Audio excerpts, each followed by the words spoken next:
બોલો ઉમિયા માત કી જય। આજના અધ્યક્ષ રઘાવ બાપા તેમજ ઉમેદવારો અને ટ્રસ્ટીઓ અને મારા સાથી મિત્રો ચૂંટણી પંચના તેમ માતાજી અને સામે બેઠેલા ભાઈઓ બહેનો અને માતાઓ, આમાં વધારે માતાઓનું જ આવશે। હવે એ વાત ભાઈ અમારા હિંમતભાઈ બોલ્યા, એ બોલ્યા એમાં બધું આવી જાય, છતાં પણ ક્યાંક એક બે રહી ગયો હોય એ હું હમણાં ખુલાસા કરું। અમે જ્યારે 5 જણા ચૂંટણી પંચ અને 9 જણા રૂમમાં ગયા ત્યારે વાત હિંમતભાઈ કહી અને જે રહી ગઈ એ હું કહું છું, એટલે ટૂંકામાં જ બતાવું। એ વાત રહી ગઈ એમ કે ભાઈ અમારા પહેલી વસ્તુ તો એ કે ઝોન 1 એટલે મુલુંડ, આપણે વીટીથી લઈ અને મુલુંડ સુધીનું આવે, તો ઝોન 1માં જો 6 સીટો હોય તો મુલુંડને અલગ કેમ ગણે? પહેલી વસ્તુ તો અમારા મગજમાં બેઠી ગઈ, એટલે એમાં લગભગ કલાખાન હાલ્યો કે ભાઈ તમે મુલુંડની અલગ લેખો ને એ અમને માને, તો બાકીના તમારા 2 ને અમારા 3, આપણને 6 સીટો ખપેલું, મુલુંડ તમે અલગ કેમ લેખો રહ્યા? તો ભાઈ જીદ પકડીને બેઠા, એટલે પછી એને કહ્યું તમે આટલું બધું જીદ પકડો રહ્યા એનું કારણ શું? તો કે તમે જે નામ લ્યો રે એ અમારા વિચારધારામાં નથી બેસતું, અમારા બધાનો વિચારધારા એક હોય। તો અમે એને કહ્યું ભાઈ વિચારધારા એક હોય, તમે પાટીદારો અમે પાટીદાર, તો વિચારધારામાં ફરક ક્યાં આવ્યો એ જરાક તમે કહો, કારણ કે એને 2 વાર 3 વાર એ ભાઈ બોલ્યો, આપણે નામ નથી લેવું, જે ભાઈ બોલે એનું કોઈ નામ નથી લેવું, પણ એને આખરીમાં કહ્યું, હિંમતભાઈ રહીભાઈ અમે લોકોએ કહ્યું કે ભાઈ તમે ના વિચારધારા એટલે શું એ તો તમે કહો। આપણે બપોર સુધી તો ટેપ ચાલુ જ હતી કે બિન સંપ્રદાય આજની તારીખમાં બંધારણ છે એ બિન સંપ્રદાય છે, અને એના જો ઘરે કાગળ આવ્યા હોય ને જાગૃતિ ગ્રુપના, તો એની અંદર એને ખુલાસો કરેલો કે બિન સંપ્રદાય ટ્રસ્ટ છે। તો તમુને નડ્યું ક્યાં? તો કે અમારા વિચારધારામાં નહીં ભણીએ, એટલે અમે લોકો ઘણી મથામણ કરી, માન્યા નહીં, છતાં અમે કહીએ ચલો 15 જણા અને તમે 9 જણા, જો જ્યાં સુધી 10માનું રાજીનામું નથી આવ્યું ત્યાં સુધી આપણે એને કેમ માનીએ કે એ આપણા ભેગા 9 અને 15 વાળાને 4 સીટું અમારે દેવાનો અધિકાર છે। તમે 9 છો તો તમને હિસાબે 2 મળવી જોઈએ, આપણને 6 કરવી તો મળવી જોઈએ, છતાં અમે કહે ચાલો વાંધો નહીં હતો, આપણે કોઈ તાણખેંચ નથી કરવી, પણ છતાં એની એક જ વાત, નહીં મુલુંડની અલગ સીટ છે એ ભૂલી જાઓ, મુલુંડની અલગ છે એ ભૂલી જાઓ, એનો છેલ્લી બાકી હતી એની એ જ વાત રહી। અમારા મને કીધી હોય ભાઈ, તમારા મને કીધી હોય તો તમે એને ફેરફાર કરો, તો કે પૂછવું પડશે। અરે તમે પંચ થઈને આવ્યા હો, પંચે તમને પૂરી સત્તા દીધી પંચને, પછી તમારે પૂછવાનો સવાલ ક્યાં આવ્યો? તો છતાં બહુ માથાકૂટ કરી, એટલે એને એમ કહ્યું જા ભાઈ પૂછી આવ, એટલે એ ભાઈ પૂછીને આવ્યો, તો કે નહીં અમારું જે આ નક્કી થઈએ એ જ પ્રમાણે હાલશે। હાલતા હાલતા બહુ માથાકૂટ કરતા કરતા ન થયું, હવે એને 2 નામ દીધા, હાલો ભાઈ 2 નામ દઈએ, 2 નામ તમારા દેવો, એટલે એને 2 દીધા।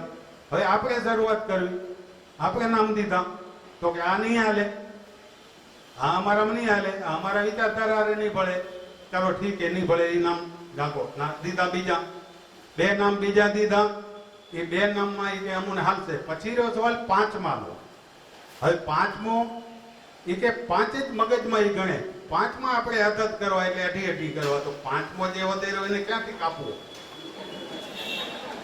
એટલે એને પછી એમ કહ્યું કે 5મો જે છે એ કાવા દાવા ગણ્યા કર્યા, પણ કાવા દાવામાં આપણે આપણી લાઈન હતી એમાં રહ્યા ને, એ લોકો એની લાઈનમાં હતા એટલે રહ્યા, એટલે એને એમ કહ્યું કે 5મો જે છે, એટલે 2 નામ દીધા, 5મું નામ પછી દીધું મનસુખભાઈ, એ નહીં હાલે, એ નહીં હાલે।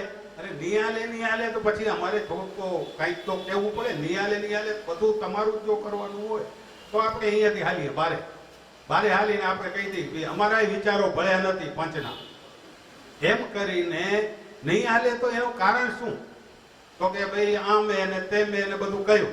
ત્યારે અમે એને પ્રશ્ન કર્યો કે વાડીમાં જો કોઈ માણસ આવતો ને આપીને જશે, આપણે એમ કહી કે નહીં હાલે, ત્યારે એને એમ કહેવું કે તમે આ વાડીના બોર્ડ છે ત્યાંથી તમે જુઓ, પરબત બાપાનું અને ધનજી બાપાનું નામ પહેલેથી છે. તમે ઘાટકોપર વાળી જુઓ, બોરીવલી વાળી પછી બંધાણી ઈ જુઓ અને ડોમીવલી જુઓ. મુખ્ય ફાળો બે ઈ લોકોનો છે. તો તમે કેમ કહો કે ઈ નહીં હાલે? એનું કારણ કયો? પછી કારણ એ કહી ન શકે અને અમારે ઈ જ વાત કે ભાઈ 3 ને 2 તમે મૂળની અલગ નહીં ગણો, ઈ વાતમાં અમે લોકો ભળ્યા નહીં. ન ભળ્યા એટલે આયા બારે. એટલે અમે લોકો નક્કી કર્યું ભાઈ આપણે હવે ભળી એમ નથી ને આ જબાજોરી કરીને કઈ ફાયદો નથી. એટલે અમે લોકો ટૂંકમાં જ લખ્યું કે અમારા ચૂંટણી પંચના વિચારો ભળ્યા નહીં. એટલે અમે લોકો અરે આવીને મારે વાત કરી. વાત કર્યા પછી માણસ કોઈ બી ઇલેક્શનમાં રાજી નથી. તમે આમ છાતી માથે હાથ રાખો ને, ભલે વિરોધ પક્ષ હોય, પણ વિરોધ વાળા એમ કહેતા હશે કે સારું સમાધાન થાય એમાં બધા રાજી છે, ઇલેક્શનમાં રાજી નથી. છતાં બિચારા ત્યાં અમે જે અહેવાલ દીધા પછી એ લોકોએ કહ્યું કે હજી તમે કોશિશ કરો. એટલે પાછળના રૂમમાં અમે 5 ગયા.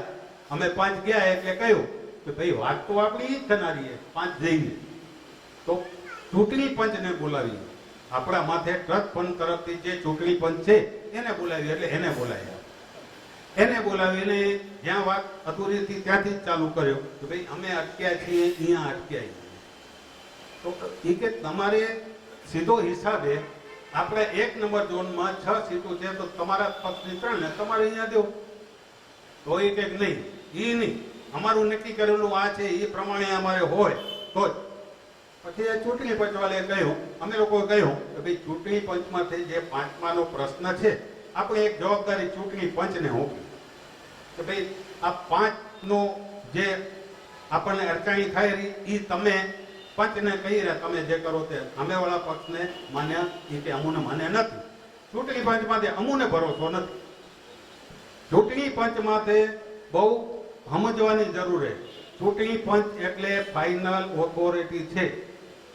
આજે આપણે એને ચૂંટણી પંચ જાહેરમાં નિમ્યો હોય તો આપણે એને ફૂલ સત્તા દીધી હોય અને એને છે. અને ચૂંટણી પંચમાંથી આક્ષેપ નાખે કે એને ભરોસો એના માથે નથી, એટલે ચૂંટણી પંચ ઊભો થઈ અને કે ભાઈ હવે એને કાંઈ આપણે જરૂર નથી. છતાં આ શામજીભાઈ કે ઉભા રહ્યો, હું ભાઈ જે વ્યક્તિ નામ લેરો મારા ગામની જ છે, હું એને હજી એક કોશિશ કરું એમ કરીને શામજીભાઈને બોલાવ્યા. પછી શામજીભાઈને સમજાયામાં એક જેને કહેવાય ને 1 ને 2 શબ્દો કહે એમાં શામજીભાઈ હાથ જોડ્યા કે ભાઈ આ કાંઈ પતે નથી.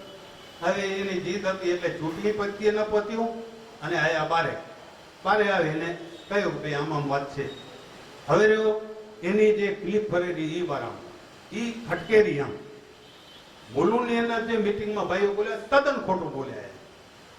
આજે હવે નામ લઈને કે અરુણભાઈ જેવા જે બોલ્યા છે, આજે એ બોલતા હોય એ જ વ્યક્તિ બપોર સુધી એમ જ કહ્યા રાખે, એક જ ટેપ ચાલુ હોય કે બિન સંપ્રદાય. તો તમે મૂળમાં ક્યાંથી સંપ્રદાય તમે કહી આવ્યા ભાઈ?